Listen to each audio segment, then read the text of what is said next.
What do you do when your path seems like a series of obstacles rather than opportunities? Today, we're diving deep into the extraordinary journey of Christian Ray Flores, a man who has transformed challenges into stepping stones. From being a child refugee in Chile to becoming an international recording artist, philanthropist, and high performance coach, Christian embodies resilience in every aspect of his life. As we explore his incredible story, we'll uncover the mindset shift, community support, and faith that have propelled him forward. So sit back and join me as we unravel the saga of a true Renaissance man on this episode of LifeJack, the Resilience Podcast, with me, your host, Dr. Rose. Sometimes life gives us lemons. Sometimes it gives us lemonade. Other times it gives us something entirely out of left field that makes us say, WTF. But no matter what obstacles come, there is most often a way out on the other side, and we are once again victorious. My name is Dr. Rowe, and you are listening to my podcast about resilience. Every guest shares a tragedy to triumph story to give listeners like you the inspiration to push through every single day. Listen now as my next guest shares how they were life-jacked. Hi, Christian. Welcome. Thank you so much for being a guest on my show. How are you? I am well. Ronika, thank you for inviting me. It's a very good introduction. Thank you. Now, just so for the listeners that do not know who you are, can you share a little bit about yourself? Well, it's sort of a complicated story. I'm a little bit of, distracted, confused professional because I do several things at the same time.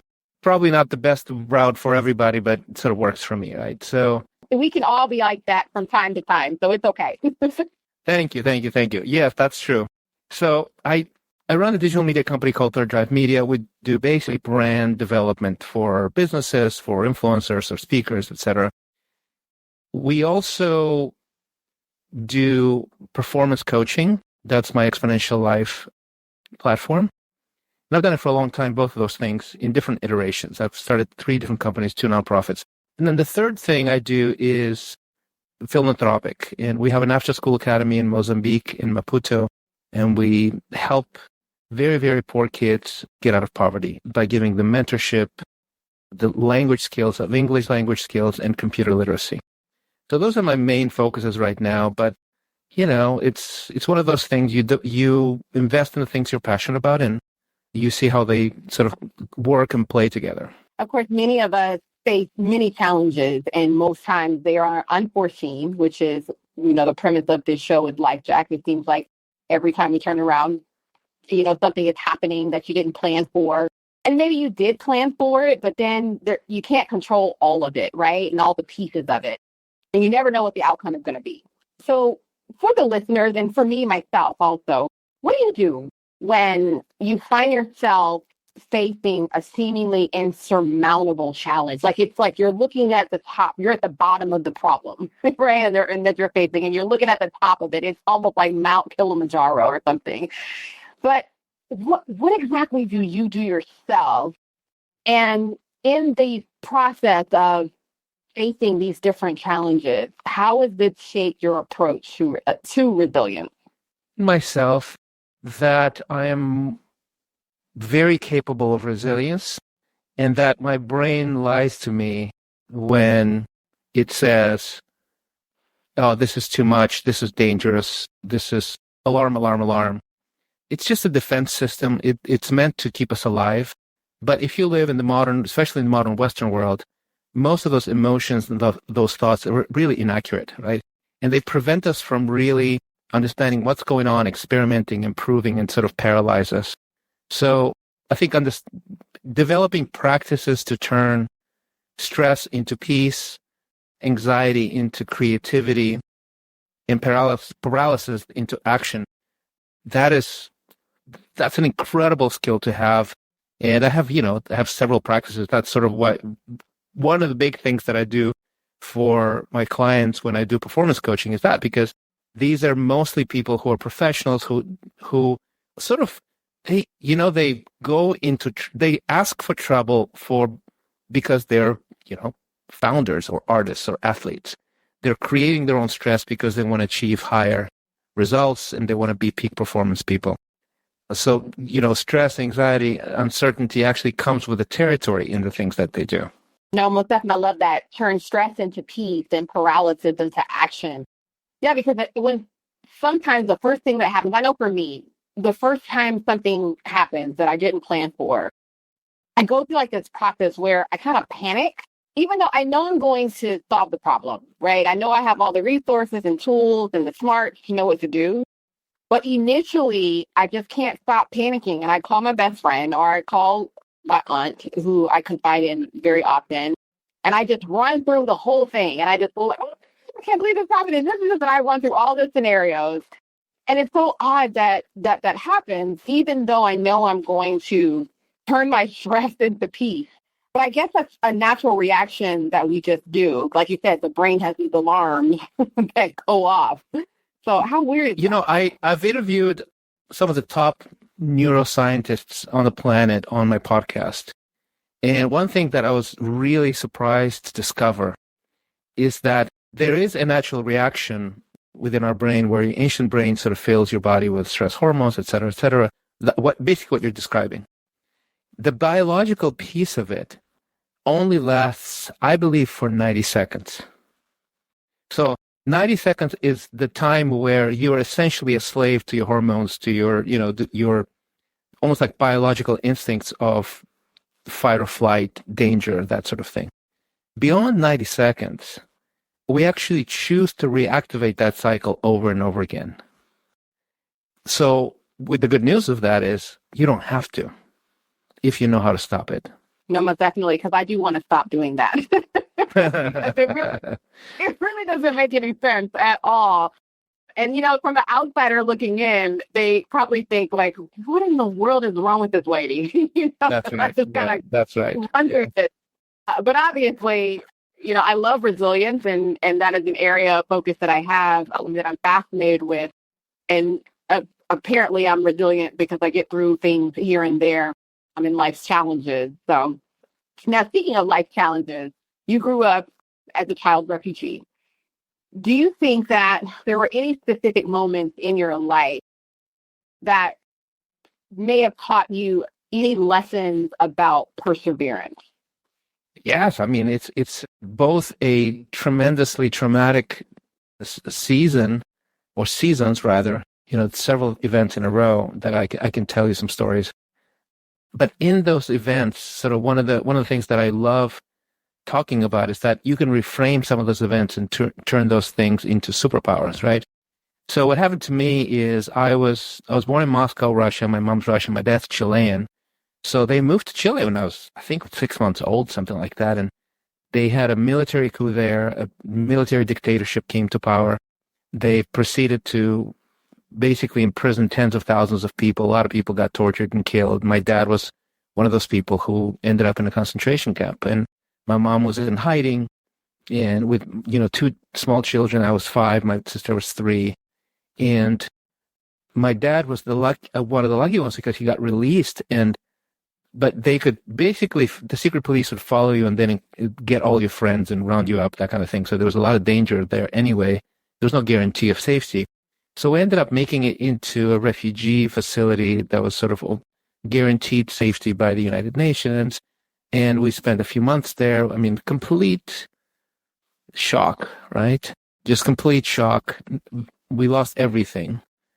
Our life is upended. We don't know where we're going to go, what we're going to do. We end up getting asylum in Germany. That didn't work out for whatever reason. We ended up back in Russia, communal apartment, really poor, not like America poor, but third world poor. And we made it to Africa after that. My dad got a contract that was sort of an improvement for us. but it's one of the poorest countries in the world. So our life improved a little bit, but we saw extreme poverty there, right? In Mozambique, one of the poorest countries in the world. But half of the population lives on under $2 a day. My parents got divorced. We went back to Russia. I was raised by a single mom since I was 14 years old. Slept in the kitchen. That was where, I didn't have a bedroom. It was a 1-bedroom apartment between me, my mom, and my sister. And then eventually I got a good education, things turned around, and I became one of the top pop stars in all of that space, right? 15 countries of the ex-Soviet Union. So that's sort of the strange dilemma of you come from extreme trauma, extreme uncertainty, and there's a way to turn that into something that makes you victorious. And that's sort of my favorite topic to talk about, that resilience thing that is the core message of your podcast. Because in tragedy, in suffering, there is life, there's wisdom, there's growth, there's actually a psychological term that is called post-traumatic growth, which is the opposite of post-traumatic stress disorder, PTSD. And I think what it gave me was this ability to really adapt quickly, right? Because I moved to 4 different countries on 3 continents by age 7. So imagine being so young and seeing human cruelty and oppression, and then at the same time shifting over and over again. Like new people, they look different, they sound different, the language is different. And as a kid, it was pretty intense. As a matter of fact, my dad tells me that I was quiet for about a year. Like I went silent. And he would say, Christian, why would you not speak when we're with friends? And I said, I just don't know how. I'm confused, And I think what I was doing was just processing all this change and trying to sort of adjust to that. But I ended up learning 4 languages by age 9. And also, if fitting in is a matter of survival, you become very, very flexible, right? And you start learning how to read people and start loving different cultures and diversity and music. And, we sort of mixed our languages all the time growing up. My sister and I and my mom and dad, the dinner table was really strange because we all spoke all these languages. My mom would say something in Russian. My dad literally, without flinching, would respond in Spanish because we all understood what he was saying. And then my sister and I could, put a few words in Portuguese or say something in English. And it was that was like our normal family conversation. Can you imagine? Well, I love it. As a multilingual education leader, I love that translanguaging. That's one of the things that I promote in my professional life among students. And I encourage teachers to allow students to use their home language as they're acquiring English. I say never take that away because that is the foundation of who they are. And translanguaging actually promotes better brain health. So I believe that. Yeah. Absolutely. Wow, it's amazing. Now, I want to go back to something that you said that I had never heard before, and I thought that is something that is phenomenal. I think I want to make a little mini video out of it. But you said, you used the term post-traumatic growth. Yeah. What a term. Wow. Like, we are so consumed and fascinated about PTSD, but I had never heard of post-traumatic growth. Talk to us about that. So I learned that term from a Harvard professor. His name is Tal Ben-Shahar, and he's an Israeli professor, and he taught at Harvard for a long time. He's basically one of the world leaders in studies of happiness and human flourishing. And I had him on my show, and we're just talking about all this stuff. And he said, Christian, I in Harvard, I would ask a new class of people that came in to study psychology who had heard of PTSD. And of course, every hand went up, and obviously they're interested in the subject matter anyway. And then I said, do you know what PTG is? And he said about 5% of the students that were there to study psychology knew what it was. And apparently it's this phenomenon of people actually increasing their level of joy, happiness, and abilities and skills, not in spite of the of the traumatic experience, but because of it. And it happens, and it happens all the time, and it's a well-documented phenomenon. And what the best thing about it is that actually you can learn how to do that. And that's just a remarkable skill that you can learn. Another word for it, I think, that gets the word, a term used interchangeably, is anti-fragility. So anti-fragility is, for example, resilience is you get hit by things and you don't give up, you sort of stay the same.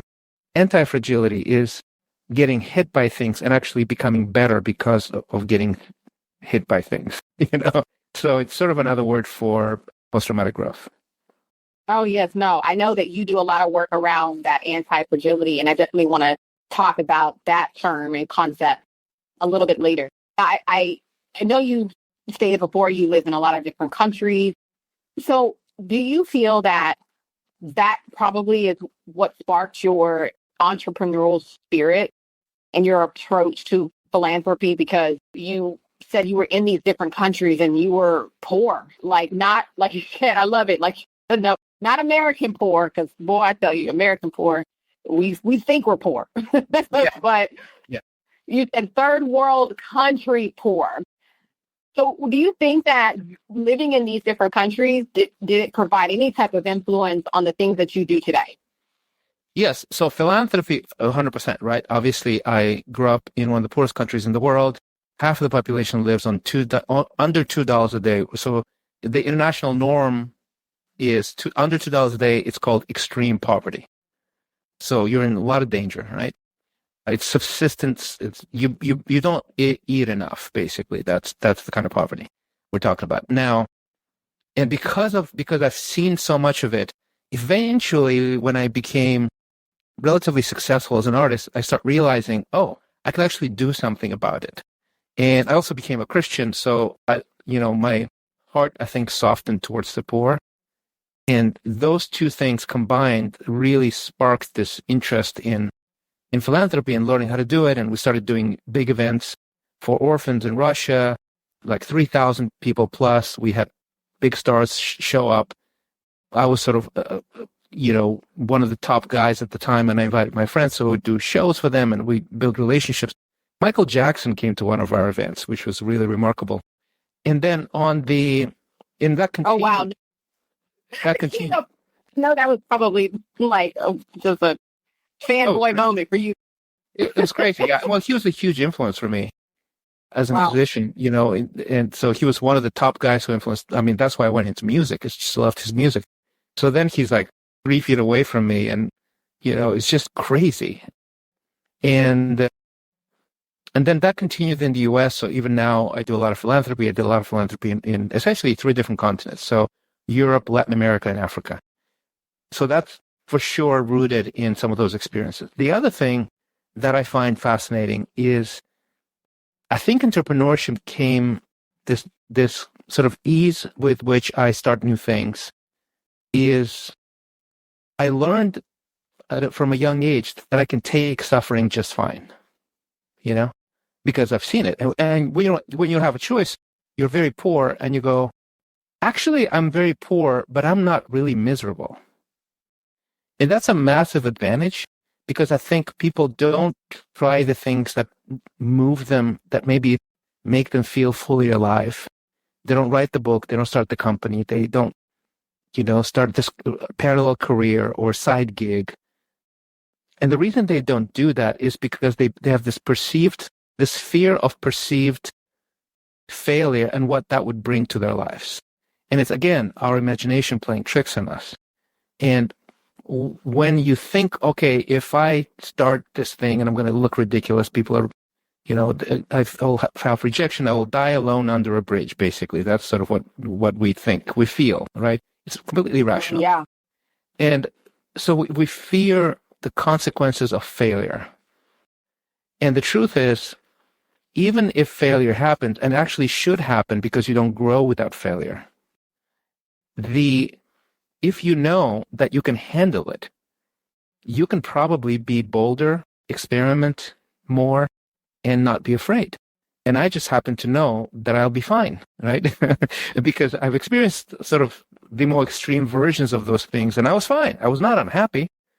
I was totally fine. So, even when I would start a new thing, and my mom especially, she would go, Christian, why would you do that? You have this thing that is stable. Why don't you start a new thing? And I go, Mom, what's the worst that can happen? Is it going to be worse than the Soviet Union? And she goes, yeah, I guess you're right. It's not going to be worse than the Soviet Union. Go for it, So I think experiencing those things made me more comfortable with suffering, basically, that may come. And most of the time it doesn't come. That's the thing, right? Not in that extreme way that we fear. So you become just bolder, more courageous, and you do things. And because you do things, you will fail more. And because you fail more, you will succeed more, right? Eventually, you learn things. But if you are paralyzed by fear, which is the main reason why people don't try to be at the peak of their game, at the top of their industry, you will just not dare to do these things. You will play it safe. And that, ironically, is the riskiest thing you can do, is to play it safe. Wow. Now, I know oftentimes we go through these obstacles or challenges and we feel like we just are going to go at it alone. I think a lot of times it's because of the judgment, right? Especially if maybe we had a hand in influencing this obstacle coming. Because sometimes it's self-induced, at times. That's right. But do you think that the community can play a role in building resilience? Oh, absolutely. Because basically you'll have essentially, if you want to dare greatly, you will have two groups of people. But for most of the time, you'll have one group of people, and then you need to deliberately nurture the second group of people. The main group of people that you're around, they just don't have that spark, that ambition, perhaps, that just by definition, they're not bad people. They love you. They could be your mom, your sister, your neighbor, your college roommate, whatever. But statistically, most people are fearful to be at the top, to try for the top. So what they will aim is for the medium, the mediocre. That's what they'll aim because that's safe. So if you aim for something that's higher than that, that's going to make them, either feel left behind, or they will make them fearful for your future because you're doing something crazy. So in their love for you and their concern for you, they'll try to talk you out of it. They will not. At the best case scenario, they'll go, okay, just good luck, just be careful. But they won't coach you. They won't rally around you. They won't help you, go over that next mountaintop, right? So No, that's why you need a second group of people. You need to find the people who are as crazy as you are, hopefully ahead of you and have learned certain things and see around corners, who actually will cheer you on as you take risks. And those people they're hard to find, right? So have a community of like-minded, entrepreneurial, hopefully even people that have strengths that you don't have. That is massively important in achieving success, because they are the ones who will tell you, you're not crazy. This is worth it. Don't worry about it. And even if you fail, don't worry about it. We're going to get it right the next time. Now, in order to have resilience to overcome obstacles, there are a lot of gurus, you, me, that love this resilience work that we always preach or say, the only way that you can overcome these obstacles is that you have to change your mindset, right? You have to shift your paradigms. You have to change your perspective. So what strategies do you specifically recommend when someone is trying to reframe their own stories in life so that they can begin overcoming obstacles or bursting through barriers or, getting through these challenges that life, presents throughout the day-to-day, going of just your life? Well, I can tell you the number one thing, and then I'll tell you the actual techniques, right? You've probably heard of the 10,000 hour rule. I think everybody has, right? It's 10,000 hours. If you put it in, you'll get mastery, you'll get at something. Oh, yeah, of course. Of course, everybody, it's such a sticky idea. I was interviewing on a podcast basically the leading researcher on growth mindset in the world. His name is David Yeager, University of Texas. And he mentioned something. It really stunned me because I had to actually ask him again. And he goes, you know that 10,000 hour thing? I go, yeah, of course. Everybody knows that 10,000 hour thing. He goes, the guy who wrote it, who developed that idea and became massively popular and influential, before he died, he sort of added an observation to it. And you want to know what it is? And I said, yes, of course I want to know what it is. He goes, the 10,000 hours idea that you become masterful in the top of your game, all of that, works best when you have a mentor or a coach. So even the number 10,000 hours, not necessarily right. It is right when you have guidance. So I would say the number one rule is to get a guru, get a coach, get a mentor, like you or like me or like somebody else. Why? Because they will accelerate your progress. It's speed. And speed matters, you know? Speed matters. It's like you want to get to the promised land by foot or on a donkey, or do you want to fly there? How many years do you have? How long do you want to pay the? Yeah, exactly. How long do you want to pay the ignorance tax? Have you heard about the concept of ignorance tax, Ronika? Oh yeah. Yeah, I love that concept. Right? It's like, you know, and I'll explain to your audience just in case they haven't heard it. Yes, please. But imagine if you're trying to, you know, learn how to make $1 million a year, and you make $100,000 a year currently. The longer you don't acquire the ability to make it, you know, to know how to make $1 million a year, every year that you don't know how to do that, you're paying $900,000 of ignorance tax. So, and people don't think of that way, but that's the truth, right? So, are you sure you don't want to pay $10,000 for a coach in order to gain the ability, the knowledge, the understanding on how to make $900,000, then you would rather pay $900,000 in ignorance tax over that. Oh, that's the comparison. So it's a really compelling argument. And it doesn't, obviously, it's not just about, you know, money. For example, how long do you want to be lonely and not know how to build a relationship? How long do you want to be stagnant in your marriage and not know how to fix it? How long do you want to have your kids, you know, resent you and not learn how to be a highly loving, functional, powerful parent? And the list goes on and on. But the idea of the ignorance tax is that every year that we don't fix, change, transform, lean into a problem, we're paying that price every single year. And sometimes it's years and sometimes it's decades. Wow. So as a high performance coach, what key traits do you think are essential for purpose-driven professionals to cultivate resilience? I think it's really, you have to make the decision. I'm going to aim high. I love that. I'm going to aim for the top. I think that's the number one thing. I actually one of my good friends who unfortunately passed away a few years ago. His name is George Duke. He's a Grammy Award-winning producer, has worked with everybody, like jazz legend, pop legend. And we're at his studio in the Hollywood Hills, and I was sort of really poking his brain going, George, tell me what's like this common trait between all these incredible artists that you saw? What do they have in common that make them so great? And he said they could see themselves succeed. That's the common trait. And I didn't expect that, you know. I thought hard work or talent or whatever. And he said, no, they could see them. They can imagine. And I think I really agree with you. I think you have to be able to say, I will aim for the very top. That's what I'll do. I'm going to make that decision. And then everything else will be sort of subject under that main goal, right?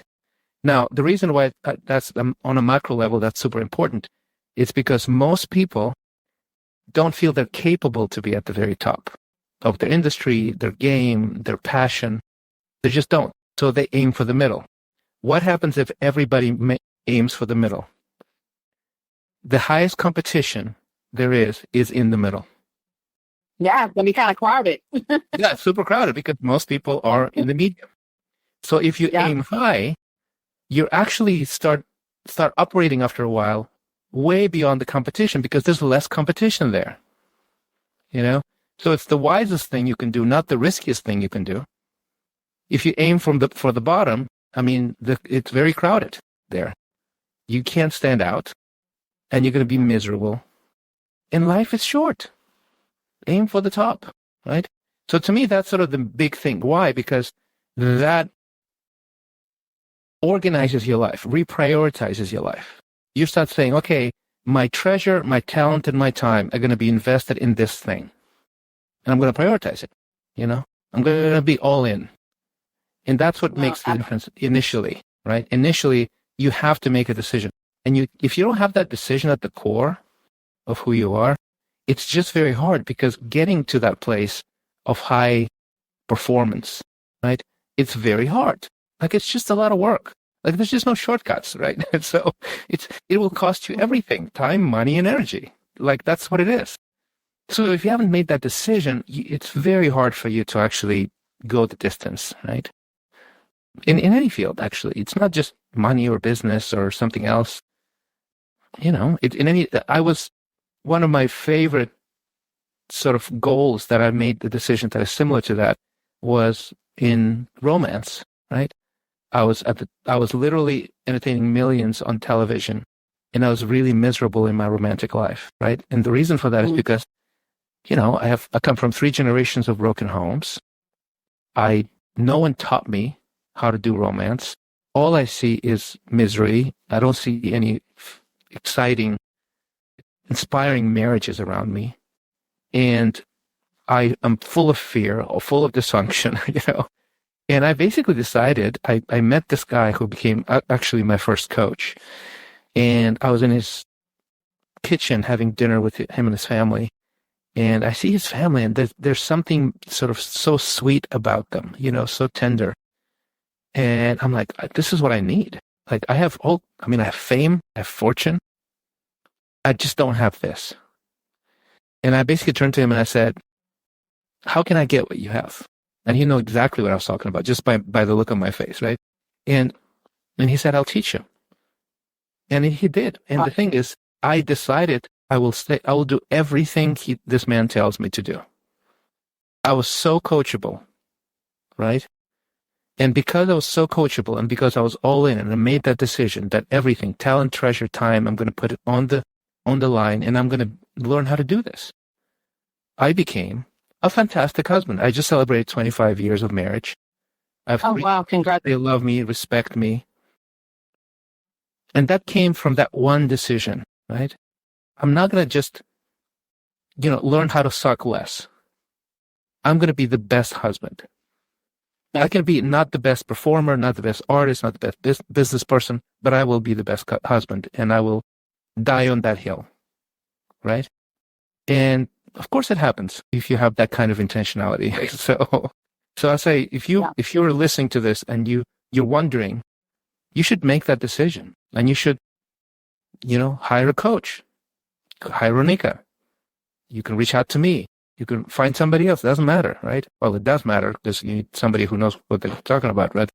But make that decision. That's my point is, right? Make that decision. Say, this is it. I'm drawing a line. I'm going to aim for the very top. And if you make that decision, everything is downstream from that decision.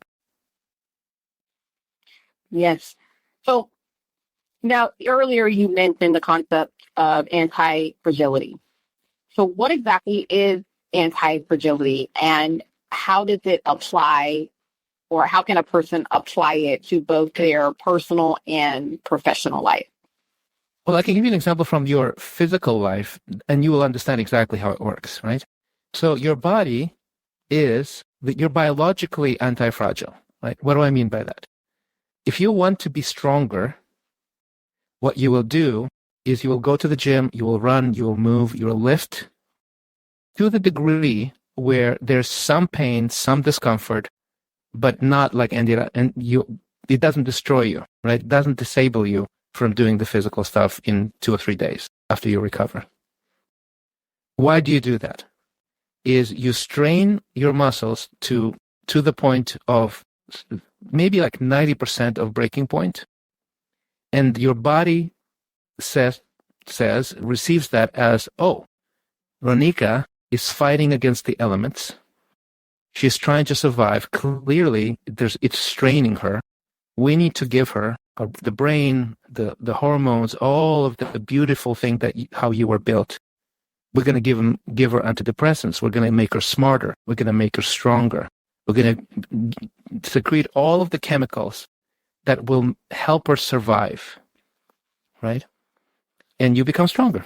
And you do it again, and then you become stronger, and you do it again, and become stronger. Now, if you try to do the same exact thing, and you go to the gym every day, and you work out for 3 hours a day, every single day, and you don't recover, you will end up in the hospital, right?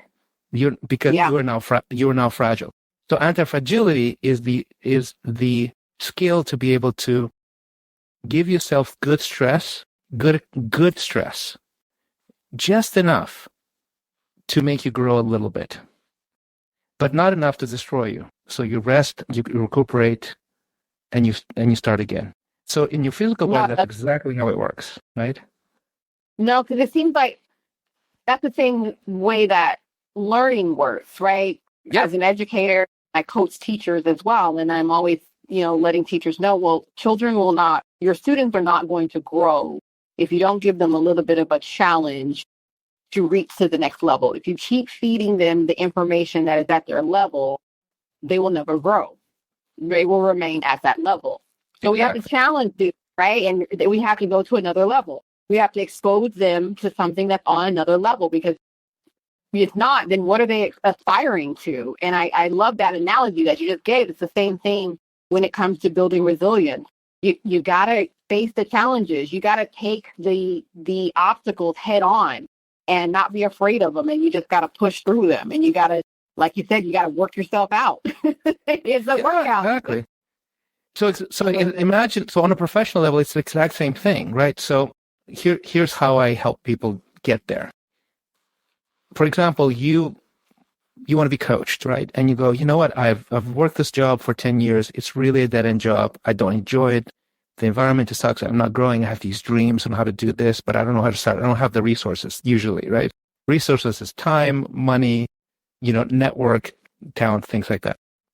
And what you do is you go, okay, so should I just burn the ships and just start this thing, write this book, start this music career, start a company, start a nonprofit? No. Why? Because unless you have 3 years of financial reserves and all kinds of networking opportunities, you're probably going to suffer and struggle way too much, and it will kill you, right? Not kill you physically, but emotionally, morally, right? Overexert you and all that. Absolutely. Exactly. So what you do is you keep your job, you lower your overhead as much as possible, and you start a side hustle. And that side hustle is that stress, that good stress that slowly increases, right? So you're financially, psychologically, relatively safe, you're stable, but you're always extending yourself over and over and over again. And you're learning how to, okay, how do I build a nonprofit that helps children overseas?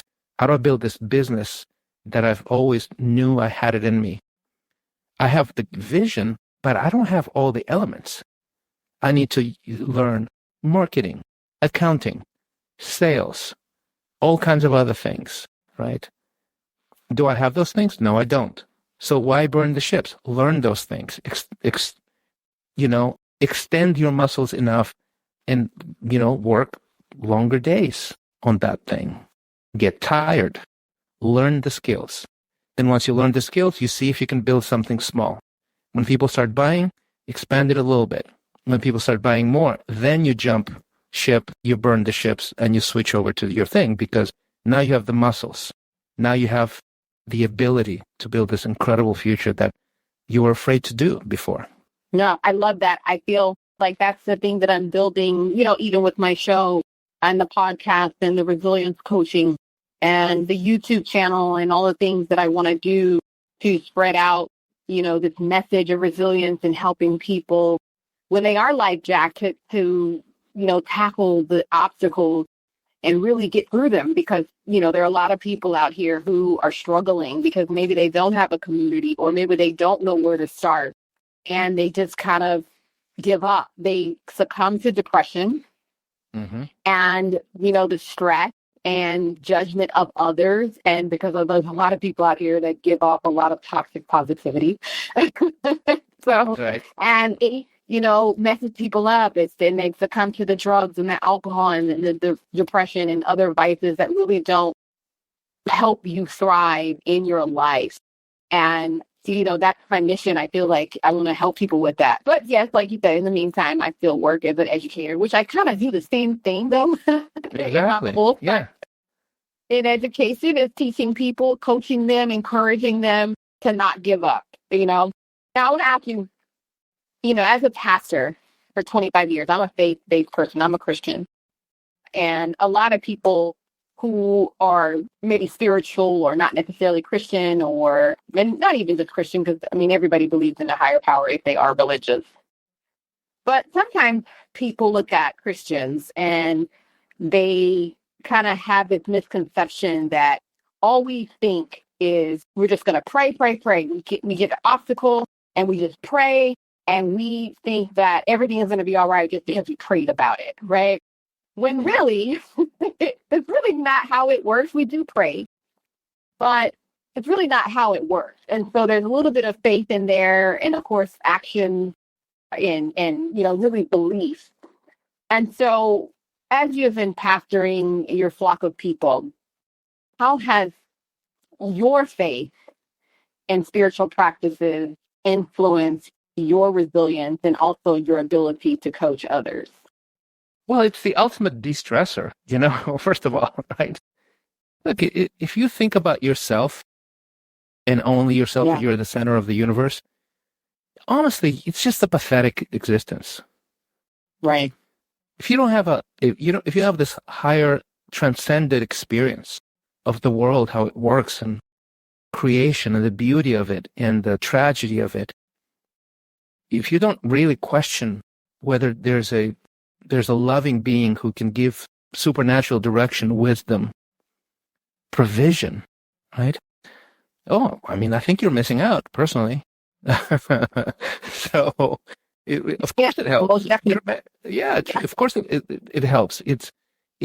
There's miracles that happen. I believe in miracles, and I've seen them over and over and over again. Well, what if you don't believe in miracles? You don't want to see miracles. You refuse to even recognize them. What's going to happen is that you won't see them. And guess what? I think you want them in your life. On top of that, there's just wisdom. There's just life wisdom. The moral code of the universe is so clearly present in Scripture. One of the things that really hurt me the most when I was first very successful as an artist, that I was a complete atheist, right? Everybody I knew was atheist. And when somebody just pointed me to, there's all these answers in this text that have withstood the test of time, 2,000 years plus. And you see answers to things like power and love and purpose and marriage and death even. In business, there's incredible business wisdom in Scripture. Incredible. All over the Scripture. And you don't want to learn that, really? So I think to me, it's quite literally the most important thing in my life, because it has all the answers that matter. All of the answers that matter there, it's in the Scriptures. Yes, I love that. So what is one piece of advice you would give to someone who is feeling overwhelmed by their circumstances and struggling to find their path forward? I would say just find guidance. Learn the skills to de-stress. That's, I think, a major one, right? Because we sort of get caught up in the anxiety cycle. Like 90 seconds is the biology. Then beyond the 90 seconds, you sort of decide to recycle your anxiety over and over again. Over time, it sort of builds this neural pathways that really mess with you. Your autopilot's very negative, right? So learning the skills to create peace In the beginning, I think I said something along those lines. Creativity, out of stress, out of anxiety. That is the skill, because once you have a sense of confidence. Oh, I can be overwhelmed today, and I won't be overwhelmed in 2 hours, and I know exactly how to get there. Then everything else is just downstream from there, right? I call that the first hour, or winning the day. Mm-hmm. If you learn how to win one day, you'll learn how to win in life. And you can Wow. you can get those skills. It's actually anybody can learn that, and that's what I love about this stuff, is that anybody can learn this, and it's going to be harder for some than others, but anybody can learn it if you just lean into it. But if you don't do anything, if you just are on this autopilot of perpetual overwhelm or burnout or anxiety or a combination of those things, nothing will come your way. Nothing will change until you change. Yeah. So I think learning that one skill, and you can learn it on your own, or you can get guidance. Guidance gives you speed, as I said. It just you get there faster. That is the main skill, I think. It's learning how to go from overwhelmed, anxious to creative, peaceful, sharp, focused in one day. If you can win one day, you'll win in life. I love this. This conversation was just a phenomenal conversation. Thank you, Christian, for sharing your powerful journey and insights with the audience today, and with me as well. It just was such a great conversation. I mean, your story and your approaches to resilience just has reminded all of us that resilience isn't just about bouncing back. It's about growing stronger, getting to that PTG, or the anti-fragility, and Yes, exactly. and reframing our narrative. So if someone wanted to contact you for coaching, or perhaps be a guest on your podcast, or either, see any of your work out there, how can the listeners get in touch with you?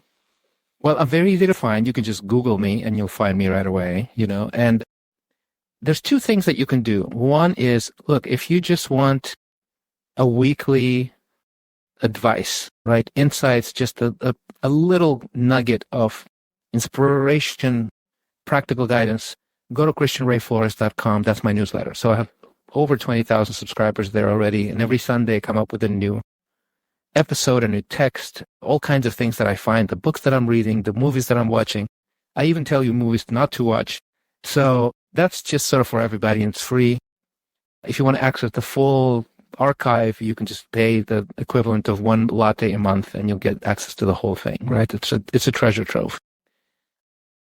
If you want to take it a little bit more seriously, I suggest going to a website called exponential.life. And exponential started with an X, the cool way to spell exponential, /score. That is a free tool that I offer as well. And this is something that I've developed, sort of derived from the Harvard study of human development. And it helps you really understand where you are in life. Like the 11 dimensions that we ask you all kinds of questions about, it's about 40 questions. It takes about 7-8 minutes to complete, depending on how quickly you answer them. It sends you into your inbox a personalized report, basically, along the most important pieces. And it's a great exercise of self-assessment, I would say, right? When you go, okay, if I want to change, I need to at least know where I'm at today. So if you go to exponential.life/score, you'll get that for free. I use it with all my clients, and I developed it. I just give it away now. So those are the two ways to do it. In exponential.life, you can see the coaching program. I have a wait list. I don't have any open spots right now, but if you feel very compelled to do it, you can always reach out for a free strategy call, and maybe down the road we'll give you, hey, there's a spot opening in 2 weeks or a month or something like that, and you can join. Love it. Any last words of encouragement for the listeners? Aim high. I love it. As simple as that. Thank you again, Christian, for joining me on Life Hacks, the Resilience Podcast. And I wish you and your family nothing but blessings and abundance. Please take care. Thank you, Ronika, and thank you for the work that you do as well to help people. Ladies and gentlemen, Christian Ray Flores. Remember, when life throws challenges your way, it's not the setbacks that define you, but how you choose to respond.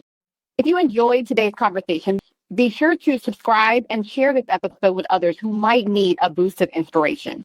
Until next time, keep cultivating resilience in your life, and remember, every challenge is an opportunity for growth. This is Dr. Rowe signing off. Thanks for listening to this week's episode of Life Jacked, the Resilience Podcast with your host, Dr. Rowe. Are you interested in having your business or service advertised on this podcast for thousands of listeners to hear? Then please send me an email at lifejacked@gmail.com if you are interested in becoming a sponsor of one of my episodes. And remember to live, love, laugh, learn, and then repeat. See you in the next episode.